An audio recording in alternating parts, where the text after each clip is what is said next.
জয় গুরু। আপনাদের শান্তি দিকে মনে আছে, যার এ জন্মে বাড়ি ছিল দিল্লিতে এবং পূর্বজন্মে যিনি বিহারে জন্মেছিলেন, তার স্বামী সন্তান ছিল, তিনি তাদেরকে চিনিয়ে দিয়েছিলেন প্রত্যেককে। সেই শান্তিদি, যাকে আমরা জাতিস্বর বলি, সেই শান্তিদি কার আবিষ্কার? সেই শান্তিদি কিন্তু শ্রী সুশীলচন্দ্র বসুদার আবিষ্কার। এই শ্রী সুশীলচন্দ্র বসুদা ছিলেন শ্রী শ্রী ঠাকুর অনুকূলচন্দ্রের একনিষ্ঠ ভক্ত এবং প্রিয় পার্ষদ।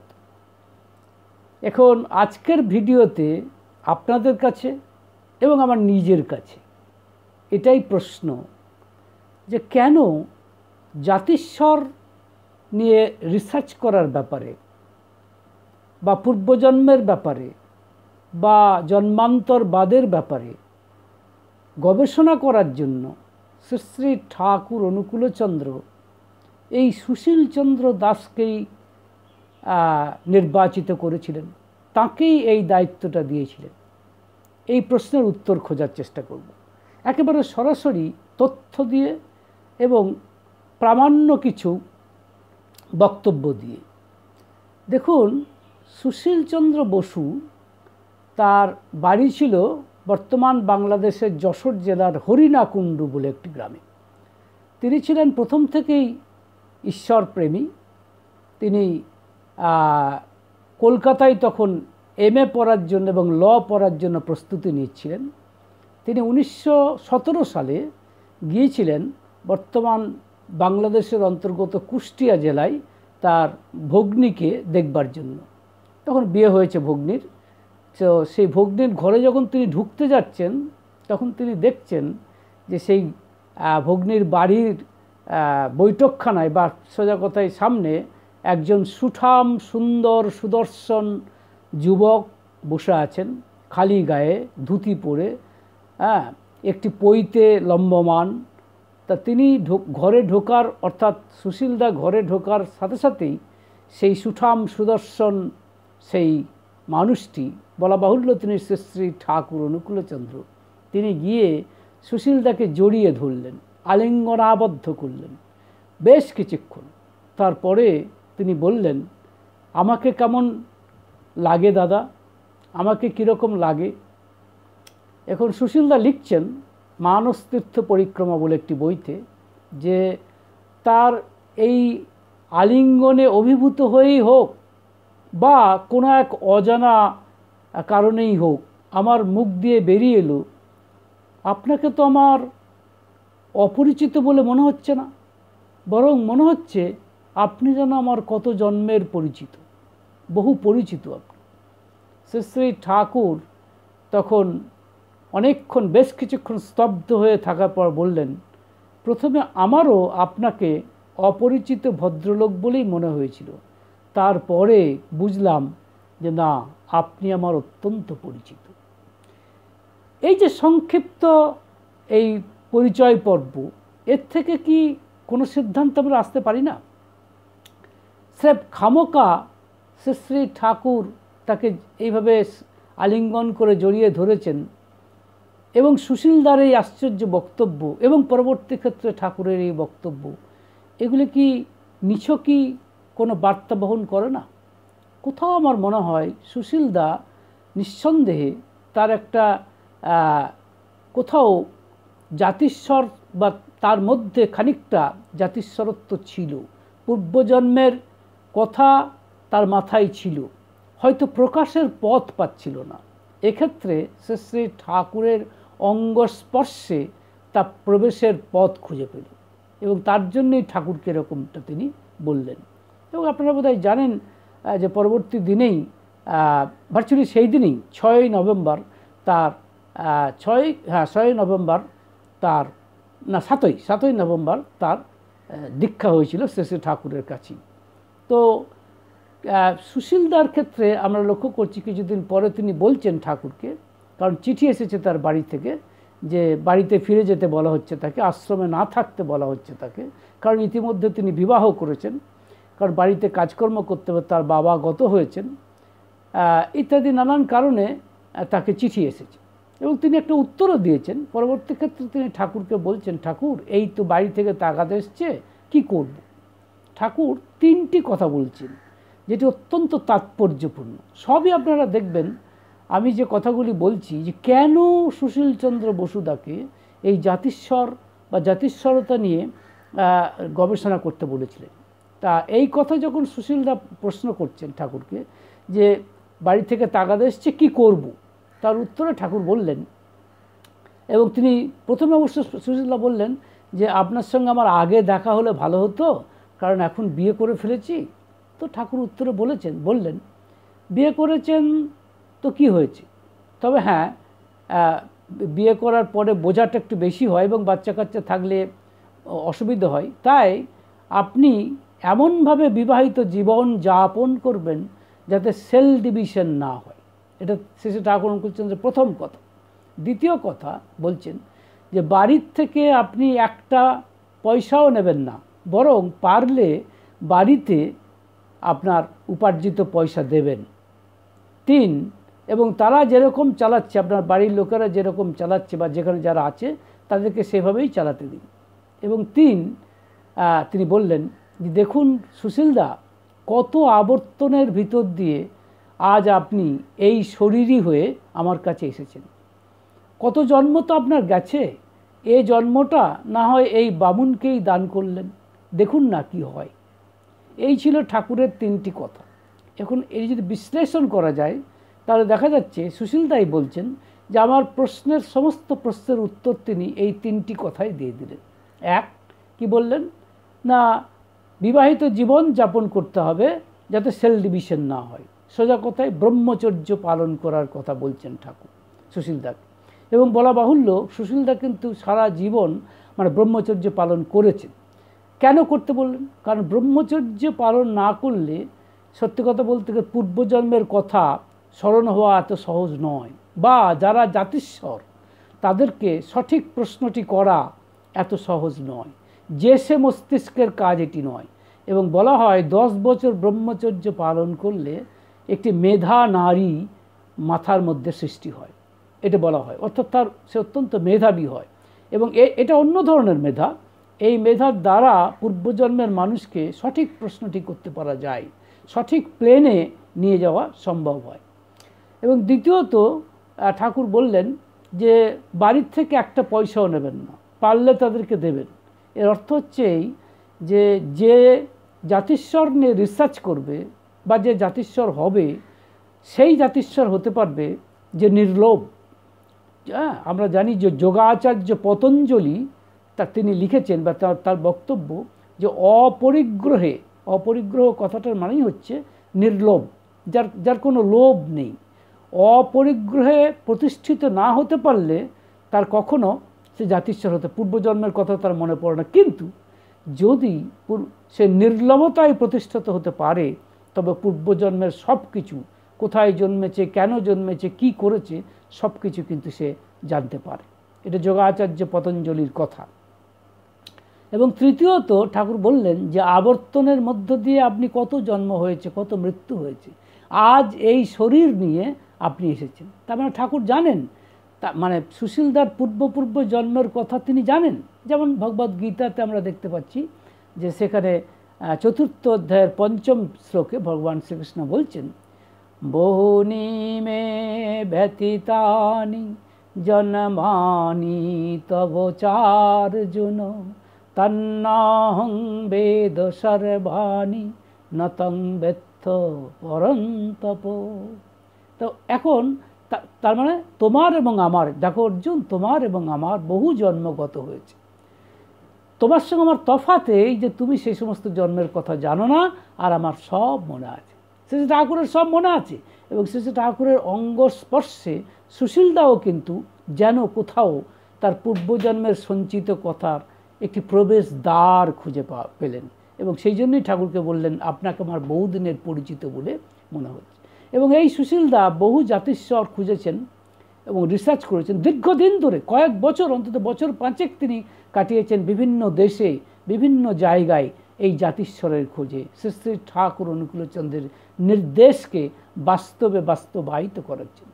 এবং তারই ফসল হিসেবে আমরা শান্তিদিকে পেয়েছি, যে শান্তিদির কথা ভোলার নয়, যে শান্তিদি আপনারা জানেন দিল্লিতে জন্মেছিলেন। এই জন্মে, তার পূর্বজন্মে তিনি বিহারে তার স্বামী স্ত্রী তার সন্তান প্রত্যেককে তিনি দেখিয়ে দিয়েছিলেন, পরিচয় একবার পরিষ্কার দেখিয়ে দিয়ে, এবং তারা স্বীকার করেছিল।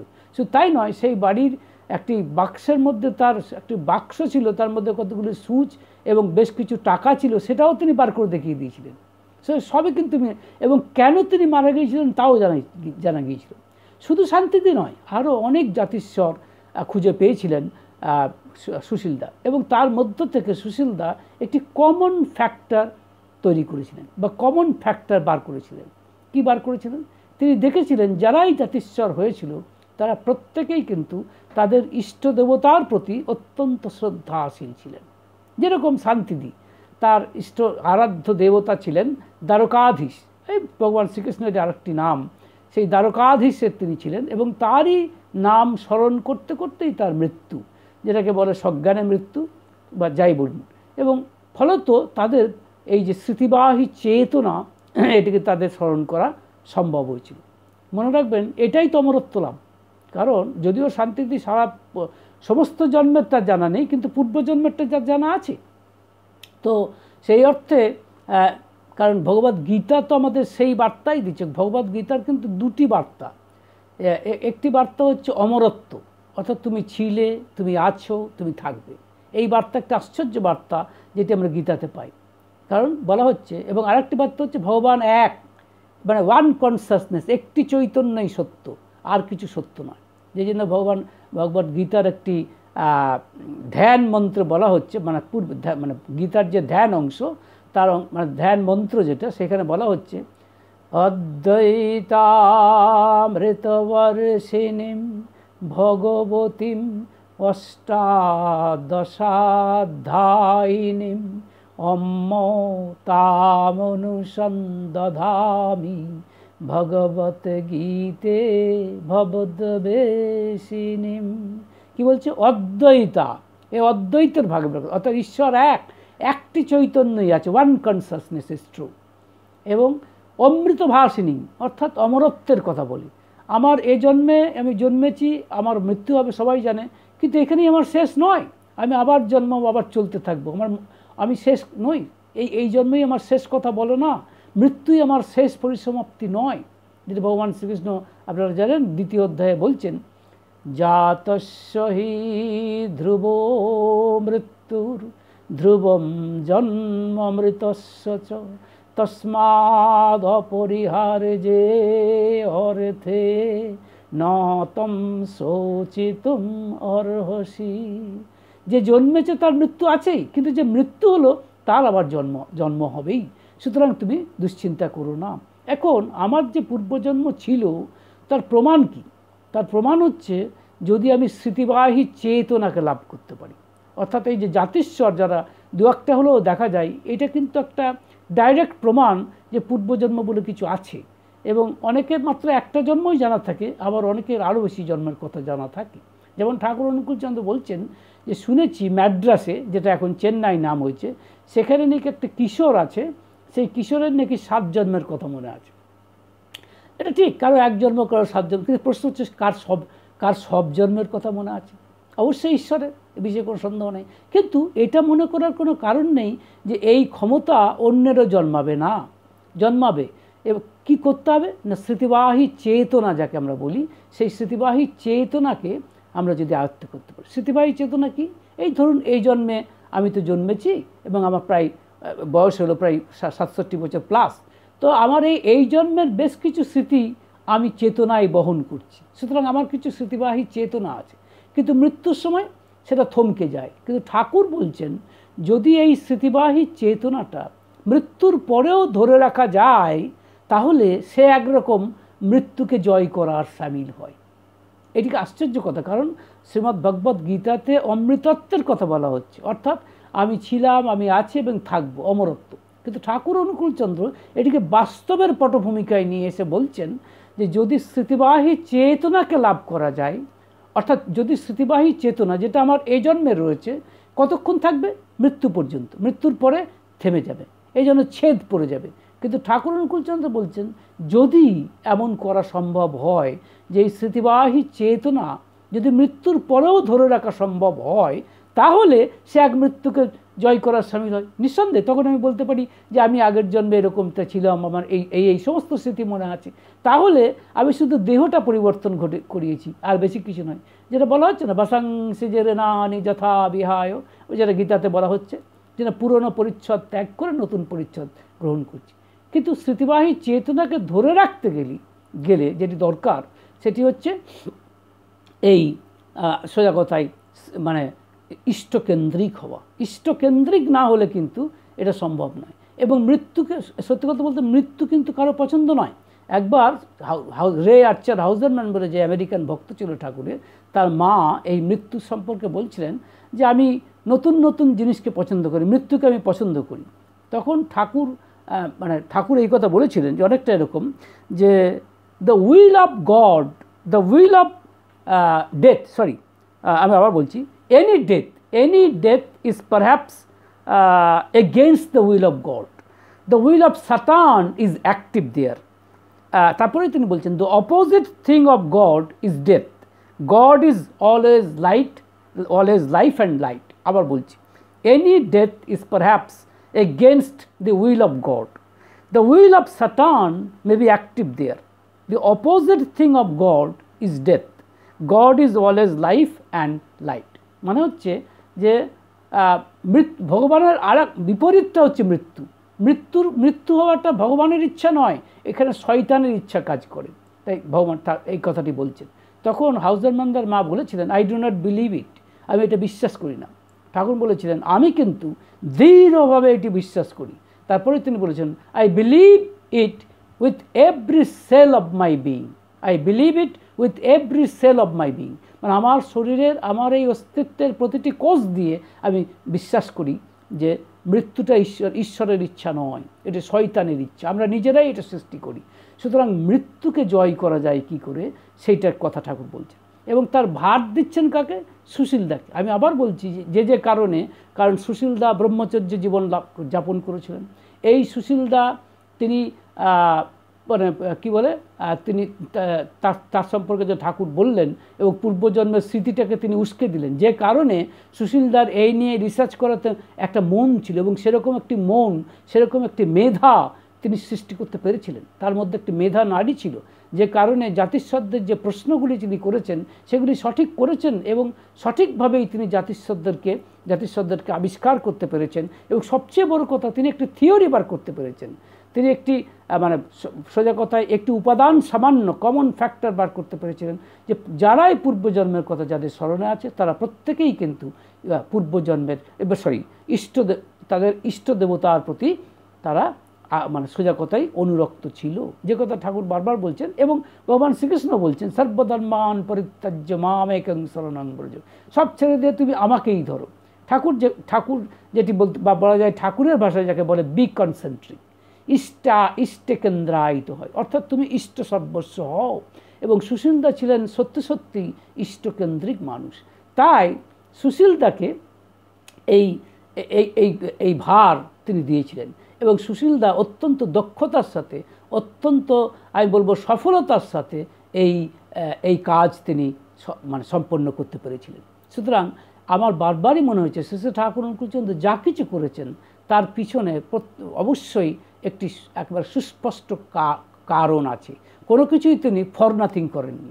সুতরাং এইটুকুই আমি বলতে চাইছিলাম যে দেখুন ঠাকুর যে 3টি উপদেশ দিয়েছিলেন সুশীলদাকে, সেই উপদেশগুলি কতখানি কাজে লেগেছে। তিনি বহু আবর্তনের মধ্য দিয়ে বহু শরীর গ্রহণ করেছেন, কিন্তু এবার ঠাকুরের কাছে এসে এই কাজটার জন্য তিনি এসেছিলেন।